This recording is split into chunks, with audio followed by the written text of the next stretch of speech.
Non, pas du tout gay. La tombe de Léonard Grogué a été profanée. On en parle dans le Gros Buzz.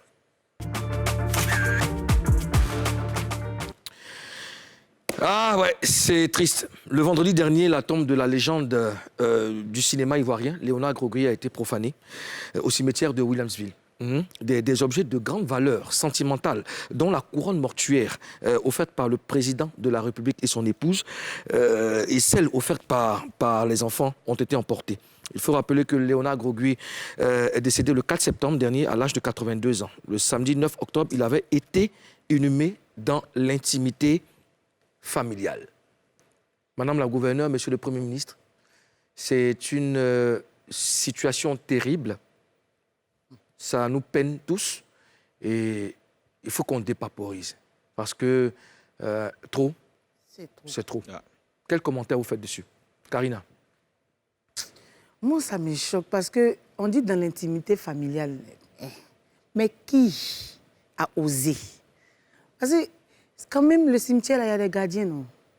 Comment ça se fait que quelqu'un a le droit d'ouvrir la tombe de quelqu'un et puis venir voler, pendant qu'on suppose qu'il y a des gardiens, il y a des gens qui surveillent? Comment quelqu'un peut faire ça? Comment ça peut arriver? Et puis en plus, quand même, une légende, un grand type comme ça, qui meurt, vous venez vous le déterrer. C'est-à-dire qu'il est couché, déjà même vous ouvrez, même vous le regardez, vous avez la force même de voler les choses, même. De le palper. Mais c'est vilain, hein, ça là, ça a dépassé péché même. Le monsieur là, s'il a ses péchés là, la personne qui a fait ça a ramassé ses péchés pour aller ça. Sérieusement, c'est pas cool. D'abord, profaner une tombe, c'est... D'abord, qu'est-ce que c'est déjà profaner? Oui, profaner, bien sûr, c'est vandaliser un espace sacré. Donc là, ce qu'ils ont fait, je pense que c'est très mal. C'est vraiment très mal parce que Léonard Grogué, c'est une icône. Je ne sais pas ce que les gens y gagnent à avoir ce genre de ce comportement. Parce que profaner, en fait, Karina Mentat allait trop loin, c'est-à-dire ouvrir la tombe et tout ça là. Mais le fait même d'avoir accès de façon suspecte, frauduleuse. Frauduleuse, oui. C'est-à-dire le fait même d'ouvrir le truc. En fait, le fait même d'avoir accès même à la tombe même. C'est que là même, là, tu as profané même. C'est que c'est un lieu sacré. Ouais. En Afrique, les morts, chez nous, par exemple, dans mon village, par exemple, on ne rentre pas dans le cimetière avec des chaussures, par exemple. C'est-à-dire que tellement c'est sacré. On rentre, avant d'aller dans nos cimetières, on enlève les chaussures. Et puis on rentre dans le cimetière, on fait même des prières, on demande la permission aux morts d'entrer dans leur maison. C'est comme si tu rentres chez quelqu'un, tu frappes d'abord la porte. Tu vois ce que je veux dire? Mais ça, franchement, c'est très, très, très, très mal. Moi, je pense que, déjà, on met le côté artistique, c'est une légende, on met ça de côté. Un homme qui est décédé, il y a sa famille, sa famille déjà qui a déjà des problèmes pour amortir ça.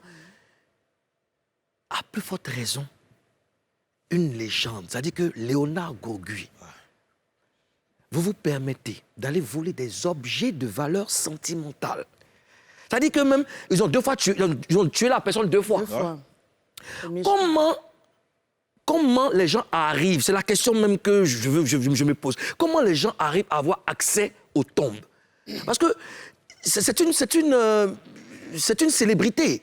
C'est une célébrité, normalement, les tombes des célébrités et tout ça, voilà, il faut en prendre soin. Déjà, même pour quelqu'un qui est déjà une personne lambda comme ça, il faut en prendre soin pour que la famille puisse se recueillir après et tout ça. Mais une célébrité, tout le monde a vu, on allait inhumer Léonard Grogué.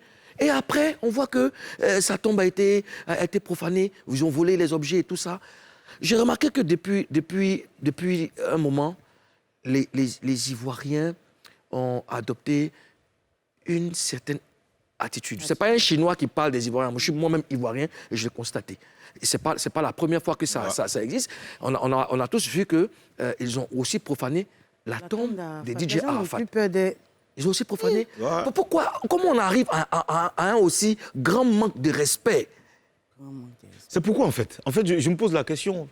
Tu viens voler un truc sur une tombe. C'est pour aller vendre. Tu fais quoi? C'est pour aller vendre. C'est quoi tu cherches? L'argent? Je ne comprends pas, en fait.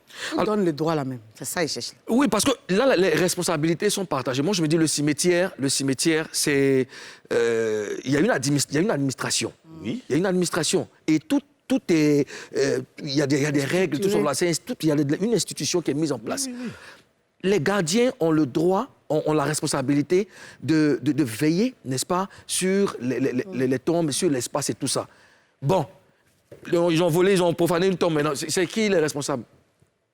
Je pense qu'il faut situer les responsabilités. C'est vrai que le cimetière est très grand, il faut forcément renforcer, parce que là c'est pas la première fois, donc il faut renforcer la sécurité, il faut ramener plus d'agents peut-être, et puis peut-être même au niveau du budget de gestion, peut-être gonfler un peu le budget pour qu'il y ait beaucoup plus de personnes pour s'occuper. Mais dans ce cas-là, il faut adresser, je dis, c'est les gars du cimetière. Là. Il faut leur demander. Combien de portes, en fait, au cimetière? Parce que même s'il n'y a pas de gardien dans le cimetière, devant le cimetière, il y a un gardien. Mais moi, j'avais dit que c'est une administration. Il y a un personnel. Oui, il y a un personnel. Il y a des gens qui sont payés pour ça. Dans tous les cas, on a appris qu'une plainte a été déposée au commissariat. Et moi, j'espère que les auteurs de cet acte ignoble vont payer. Ah, il faut qu'ils payent. Voilà. Okay.